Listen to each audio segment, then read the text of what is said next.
षड्यंत्रों से एक बार सरकार में तो आ सकते हो, लेकिन इन षड्यंत्रों से क्या लोकप्रियता कमा सकते हो? षड्यंत्रों से एक बार ईमानदारों पर कटाक्ष तो कर सकते हो, पर क्या इन षड्यंत्रों से जनता के मन में जो सहानुभूति ईमानदारों के लिए है, जो प्यार ईमानदारों के लिए है, क्या उन्हें कम कर सकते हो? ये सभी सवाल चीख चीख कर पूछ रही थी वो सारी जनता, वो सारा आलम जो सचिन पायलट की जन संघर्ष यात्रा में 5 दिन तक रहा। आज 5वां दिन था, रैली का समापन था। समापन में जो हुआ वो बहुत ही विशाल, बहुत ही अद्भुत था। और वो अद्भुत आम सभा में जो बड़े सवाल उठाए गए, जो बड़ी बातें की गई, वो दिशा और दशा तय कर रही है राजस्थान के आने वाले चुनाव की, राजस्थान के भविष्य की, राजस्थान की बदलती राजनीति की। उन सभी बातों का हम यहाँ विश्लेषण करने वाले हैं। उन सभी चीज़ों का विश्लेषण समझने के लिए, बहुत ही आसान भाषा में पूरा जानने के लिए इस वीडियो को आखिर तक ज़रूर देखिएगा। और अगर आपने अभी तक राजस्थान संवाद को सब्सक्राइब नहीं किया है तो तुरंत कर लीजिए, ताकि आपको राजनीति की बारीकियां बहुत ही आसान भाषा में समझ आ सके और इससे दिलचस्प विश्लेषण आपको कहीं नहीं मिलेगा। बेल आइकन भी दबाइए, सब्सक्राइब भी कीजिए।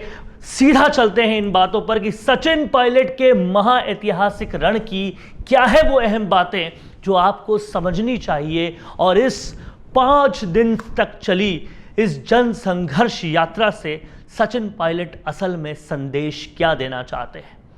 समझने वालों को साफ तौर पे समझ में आ रहा है कि ये वो शख्स है जो मात्र 21 सीटों से 100 सीटों तक कांग्रेस को लाया। 100 से भी ज्यादा होती अगर कुछ षड्यंत्र ना होते। तो उस शख्स पर जब पहले यकीन किया था तो अब भी यकीन करें कि क्यों वादों के बाद भी वो वादे पूरे नहीं हो पाए। षड्यंत्र उसके साथ भी हुआ जिसका जनता को पता है, और उस सब को एक बार फिर से समझाया गया। जिन बड़े बड़े कारनामों को छुपाने की कोशिश की गई बड़ी बड़ी घोषणाओं से, उन कारनामों को छुपने नहीं दिया इस जन संघर्ष यात्रा ने। पेपर लीक का मसला हो या मसला हो, हर बात पर भ्रष्टाचार का, ट्रांसफर से लेकर फाइलों के मूवमेंट तक, उन सभी मुद्दों को वापस जिंदा किया जन संघर्ष यात्रा ने।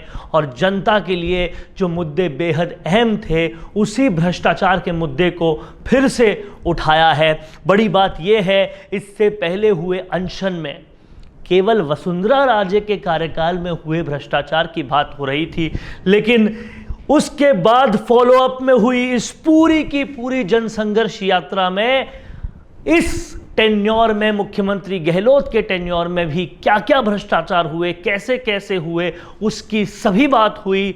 आगाज हुआ अजमेर से, जहां है पेपर लीक की फैक्ट्री का पूरा ऑफिस, यानी कि आरपीएससी का दफ्तर, वहां से शुरुआत हुई और बात यहां तक फाइलों के मूवमेंट में होने वाले भ्रष्टाचार तक पहुंची, ट्रांसफरों में होने भ्रष्टाचार तक पहुंची, प्रमोद जैन भायप तक पहुंची, धारीवाल तक पहुंची। और पूरी की पूरी ये जो पावरफुल, सो कॉल्ड पावरफुल मंत्रियों की लॉबी है, उस लॉबी को एक्सपोज कर दिया गया। इस पूरी महाऐतिहासिक रैली में क्या कुछ हुआ, समझते हैं गहनता से। वीडियो को आखिर तक जरूर देखिएगा। आपके लिए कुछ पॉइंट्स हम लेकर आए हैं, इनको ध्यान से समझिएगा। सचिन पायलट की महारैली की सबसे अहम बातें क्या है, इनको यहां पर हम समझेंगे। सबसे पहले समझने वाली बात यह है कि इस सरकार के भ्रष्टाचारों को, एक भी भ्रष्टाचारों को नहीं बख्शा गया।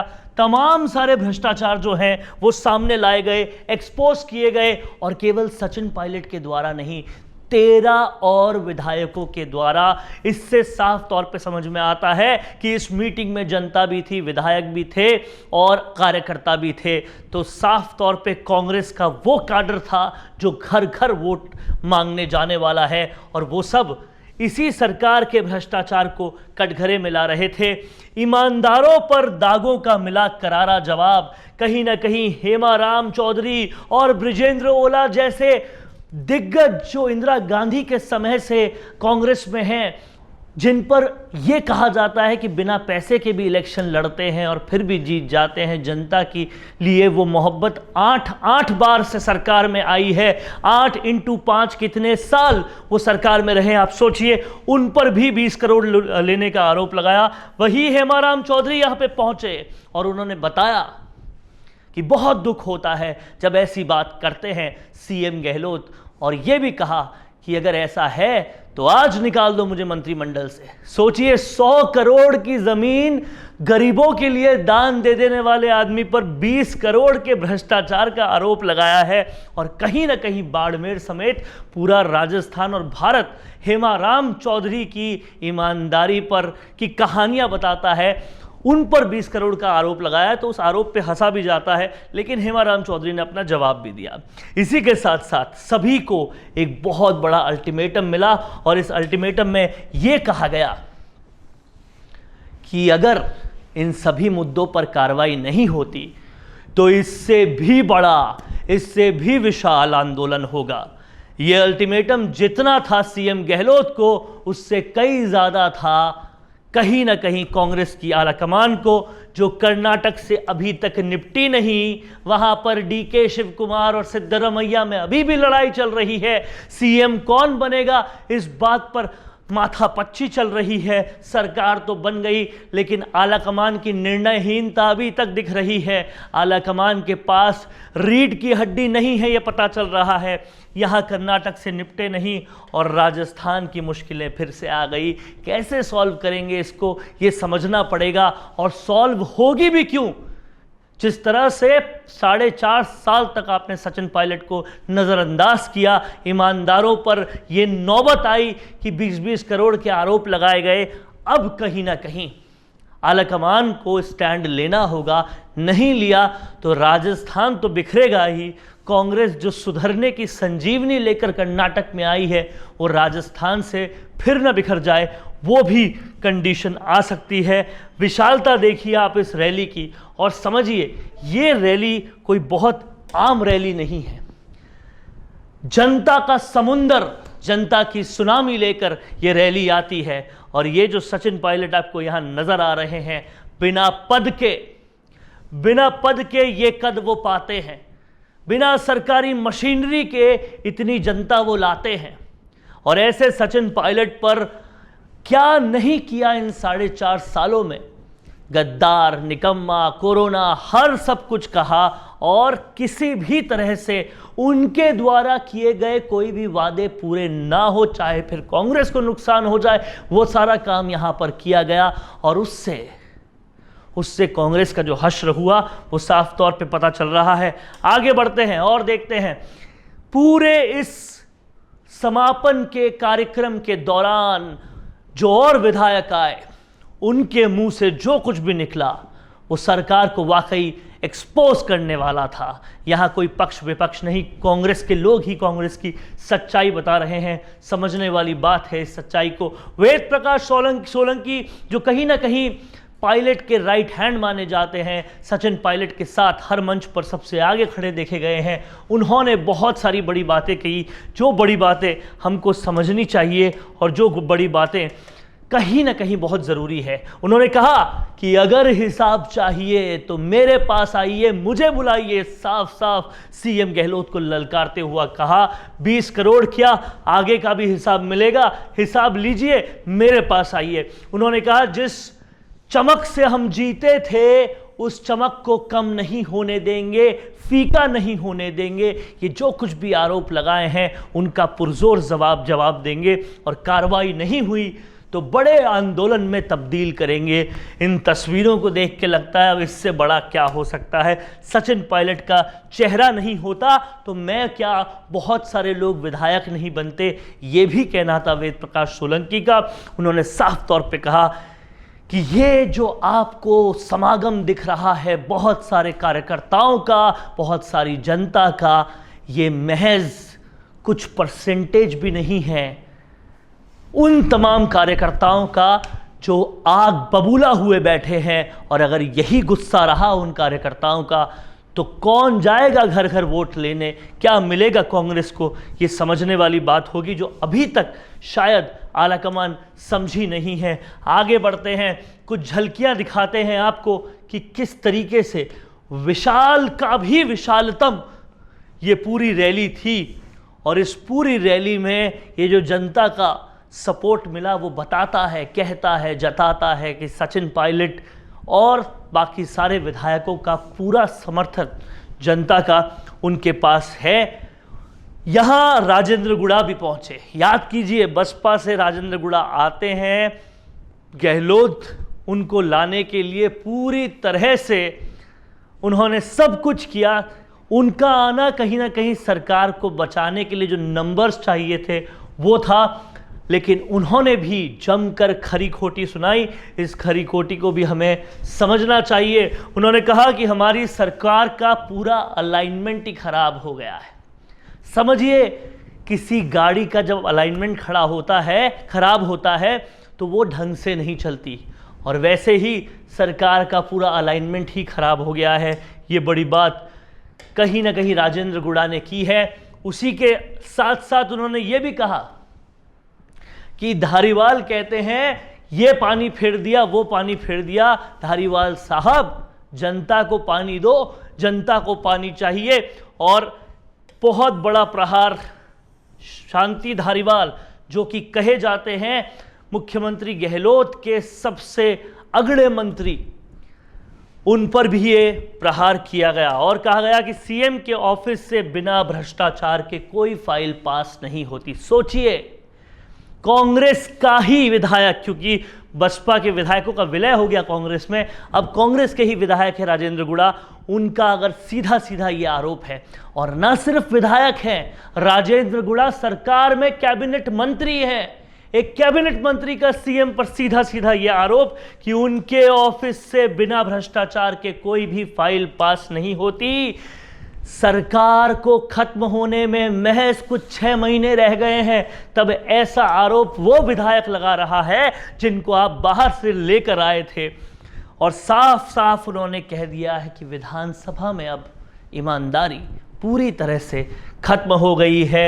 ये कुछ बहुत बड़ी बातें थी इस पूरी जन समर्थन यात्रा के जो पूरा समापन समारोह था, उसमें जो कुछ भी हुआ उसकी कुछ बड़ी बातें हमने आपको दिखाई। आगे चलते हैं और देखते हैं कि किस तरह से ये जन समर्थन यात्रा जहाँ जहाँ से भी निकली। ये दृश्य जो है महापुरा का है, जयपुर में जब वापस एंटर हुई वहाँ का है। देखिए, सड़कें पूरी पाट दी गई, जनता पूरी सड़कों पे आ गई, क्योंकि ये कहीं ना कहीं पूरी तरह से त्रस्त है भ्रष्टाचार से। और ये जनता, ये विशालतम जनता साफ तौर पे बताती है कि सचिन पायलट जो हैं वो जो कह रहे हैं उस बात से पूरा ताल्लुक रखती है ये जनता। इसके साथ साथ धारीवाल और प्रमोद जैन बाया पर भी गुड़ा ने बहुत बड़े बड़े आरोप लगाए। साफ तौर पे कहा कि सबसे ज़्यादा भ्रष्टाचार ये दोनों मंत्री करते हैं। और सीएम पर भी विधायकों के खरीद फरोख्त के आरोप लगाए। अपने पूरे भाषण में एक अपने अंदाज में उन्होंने कहा था कि हेलीकॉप्टर भाजपा का खाली कैसे जाने दिया, इसकी कहानी बतानी है तो सबूत मेरे पास है। इस तरह की भाषा का इस्तेमाल करके राजेंद्र गुड़ा ने साफ कर दिया कि खरीद फरोख्त असल में कहां से हुई थी, मैं बताऊं क्या। और ये आरोप बहुत बड़े थे, वो कहीं ना कहीं सीधा सीएम गहलोत पे थे। उन्होंने ये भी कहा कि सीएम के लिए विपक्ष बीजेपी नहीं है, उनके लिए विपक्ष सिर्फ और सिर्फ सचिन पायलट है, विपक्ष सचिन पायलट है, ये उन्होंने कहा। और उसी के साथ साथ अगर हम आगे देखें तो उन्होंने कहा कि सरकार ने भ्रष्टाचार के सारे रिकॉर्ड्स तोड़ दिए हैं, पूरी तरह से भ्रष्टाचारी ये सरकार हो चुकी है। राजेंद्र गुड़ा के इन बड़े आरोपों से समझ में आता है कि कहीं ना कहीं अपनी क्रेडिबिलिटी अपने ही विधायकों में सरकार नहीं बना पाई। जनसंघर्ष यात्रा को देखिए, तमाम सारे उन लोगों को देखिए, ये वो शख्स है जिसके पास ना तो अब वो डिप्टी चीफ मिनिस्टर है पिछले 2.5 सालों से, और ना ही वो पीसीसी चीफ है, ना ही कोई पद है और ना ही कोई पावर छोड़ी है मुख्यमंत्री गहलोत ने सचिन पायलट के पास। लेकिन ज़रा गौर फरमाइए, इन तस्वीरों पर आपको समझ में आएगा कि आखिर इतनी बड़ी जनता फिर क्यों साथ है। क्या वजह है कि बिना कलेक्टर को बोले, बिना सरकारी मशीनरी लगाए इतने सारे लोग आ जाते हैं। वजह है कि जो बात सचिन पायलट कर रहे हैं, जिस ईमानदारी से कर रहे हैं, उस बात पर कायम है ये जनता और कहीं ना कहीं त्रस्त है अभी तक जो कुछ भी हुआ इस सरकार में उससे। उसके बाद सचिन पायलट के समर्थक विधायक युवा मुकेश भाकर ने भी कुछ बहुत बड़ी बातें की। उन्होंने कहा सीएम पार्टी को मजबूत करने की बात करते हैं, लेकिन उसी वक्त हर मंच पर इल्जाम हम ही पर लगाते हैं। हम ही से मतलब उनका सीएम पूर्व डिप्टी सीएम सचिन पायलट और उनके तमाम समर्थक विधायकों और नेताओं पर था। उन्होंने कहा कि 4.5 साल से सीएम पायलट को राजस्थान से निकालना चाहते हैं, लेकिन न तो वो निकलेंगे ना हम निकलेंगे। और साफ तौर पे बड़े ही रोचक अंदाज में उन्होंने कहा कि सरकार की छाती पर मूंग तलते रहेंगे जब तक वो काम ढंग से नहीं करेगी, हम बोलते रहेंगे। और वही कहीं ना कहीं करके दिखाया है। ये जनसंघर्ष यात्रा की वो तस्वीरें हैं जहां पर चिलचिलाती धूप में 5 दिन तक ये तमाम सारे लोग सचिन पायलट समेत चले। सचिन पायलट ने ये कहा कि लोगों ने मुझसे बहुत कहा कि कैसे इस 45 डिग्री के टेम्परेचर पे आप चलेंगे, बहुत दुख होगा आपको जब आप ऐसा करेंगे। तो उनका जवाब ये था कि जो पेपर लीक हुए, जो मेहनत लीक हुई, जो भविष्य लीक हो गया बहुत सारे लोगों का, उनको जितना दुख हुआ उसके सामने ये 125 किलोमीटर की यात्रा कुछ भी नहीं है। और इसी तरीके से जब जब भी संबोधन किया, अपनी बात कही, कहीं ना कहीं वो बात लोगों तक पहुंची है। और इस बात को एक बार फिर साबित किया है सचिन पायलट ने कि अगर भाजपा में नरेंद्र मोदी सबसे पॉपुलर हैं तो कांग्रेस में सबसे पॉपुलर कौन है, सबसे लोकप्रिय कौन है। हालांकि ये बातें इंडिया टुडे का सर्वे भी प्रमाणित कर चुका है और लोगों की जिस तरह से मोहब्बत सचिन पायलट को मिल रही है वो भी प्रमाणित कर चुके हैं। तो इस वीडियो में आपने समझा, देखा, जाना कि क्या कुछ सचिन पायलट की इस जन संघर्ष यात्रा का मर्म था और उसके समापन के वक्त क्या क्या बड़ी बातें हुई, वो बड़ी बातें क्या क्या कहती थी। सारी चीज़ें हमने आपको पुरजोर तरीके से बताई। आपका क्या कहना है, आप क्या विचार रखते हैं, हमें कमेंट्स में ज़रूर बताएं। और किस और मुद्दे पर आपको ऐसे ही विश्लेषण चाहिए हमें लिखकर बताइए।